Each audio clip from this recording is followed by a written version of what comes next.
Hello अस्सलाम वालेकुम। जैसे कि शेर का एपिसोड 25 का प्रोमो जो है वो लॉन्च हो चुका है। जैसे कि यहाँ पे शुजा साहब बार बार फजर को कहते हैं कि मुझे जो है शेर हवाले कर दो और तुम इन तमाम मामला से जो है एक तरफ हो जाओगी, लेकिन यहाँ पर वो जो है ऐसा करने से मना करती है और वो कहती है मैं सब कुछ संभालूंगी। वालिद को अपने कहती है, यहाँ पे ताजे जो है अपने भाई के पास जाकर कहती है कि अभी तक जो है मुझे दुश्मनों की तरफ से जो है वो मौत की खबर नहीं सुनने को मिली है। आखिर फजर ने उसे कहाँ रखा हुआ है, आप पूछते क्यों नहीं है। यहाँ पर शेर को जो है फजर ने जहाँ पर रखा है वो मुकम्मल तौर पर सेहतियाब हो रहा है, उसकी दवाइयों का और उसकी सेहत का मुकम्मल तौर पर ख्याल किया जा रहा है। उसने अपने फ़ोन को जो है बंद रखा है ताकि शेर जो है उससे रब्ता ना कर सके। वो बार बार फजर से बात करने की कोशिश करता है, लेकिन वो कहती है अब मैं जो है फ़ोन की सिम जो है वो मुनक़ता कर दूँगी, मेरा जो है आपसे रब्ता नहीं होगा। शेर को जो है अपनी जान पर जो है बहुत ज़्यादा मेहनत करनी पड़ती है क्योंकि उसकी तकलीफ़ जो है वो दिन ब दिन बढ़ती जा रही है। दवाइयों के ज़ेरे असर उसका वजूद मुकम्मल तौर पर टूट रहा है। यहाँ पर वो सही होकर जो है तहमीना बेगम के पास आ जाएगा। वो देखकर उसे जो है ख्याल का वहम करेंगी, लेकिन जब वो उसे गले लगाएंगी और वो अपनी बहनों को भी गले लगाएगा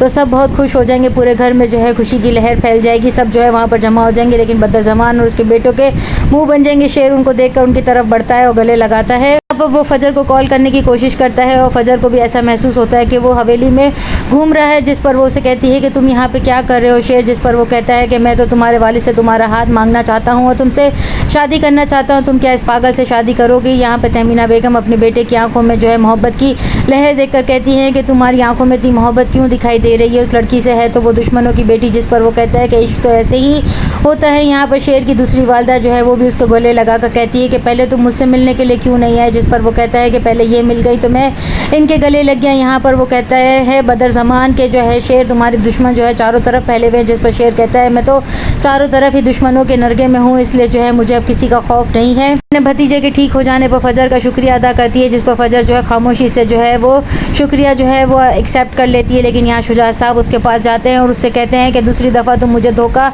मत देना, मैंने बड़ी मुश्किलों से तुम पर भरोसा किया है। जिस पर जो है फजर खामोश हो जाती है, वो किसी बात का जवाब नहीं देती। यहाँ पे शुजा साहब को कॉल आती है कि शेर के घर वाले जो है उसका रिश्ता मांगने के लिए फजर के घर आ रहे हैं, जिस पर शुजा साहब अपनी बेगम को कहते हैं कि वो अपने बेटे की ज़िंदगी की भीख मांगने के लिए आना चाहते हैं। यहाँ पर शुजा साहब के वालिद जो है जो कि दादा साहब जो है वो कहेंगे फजर से कि हम जो है उससे नाक रगड़वाएंगे और ज़मीन का टुकड़ा भी अपने नाम कर लेंगे और फिर उस लड़के की लाश जो है उसके घर पर भेज देंगे, जिस पर फजर जो है उसकी तो जान ही निकल जाएगी। जो है वो बिल्कुल बेखौफ हो चुका है, उसे किसी का खौफ नहीं है। वो यहाँ पर शादी करने के लिए आएगा भी, रिश्ता भी देगा और ज़मीन भी उनके नाम करेगा। बड़े इज़्ज़त और एहतराम के साथ जो है वो फजर का हाथ मांगेगा। अपने दोनों को बेटों को कहता है कि उसे जो है हर बात का इल्म है, उसे पता है कि हमने उसके साथ क्या कुछ किया है, उसे मारने की पूरी प्लानिंग की है। वो कहीं हमें जो है चीड़ फाड़ करके ना रख दें। यहाँ पर समरा जो है वो अपने भाइयों के ख़िलाफ़ हो चुकी है और तहमीना बेगम जो है वो बिल्कुल भी ये चीज़ ज़ाहिर नहीं होने दे रही कि उसे सब कुछ इल्म है। या नेक्स्ट एपिसोड में और क्या दिखाया जाएगा। चैनल के साथ बने रहें, लाइक करें, शेयर करें और सब्सक्राइब करें।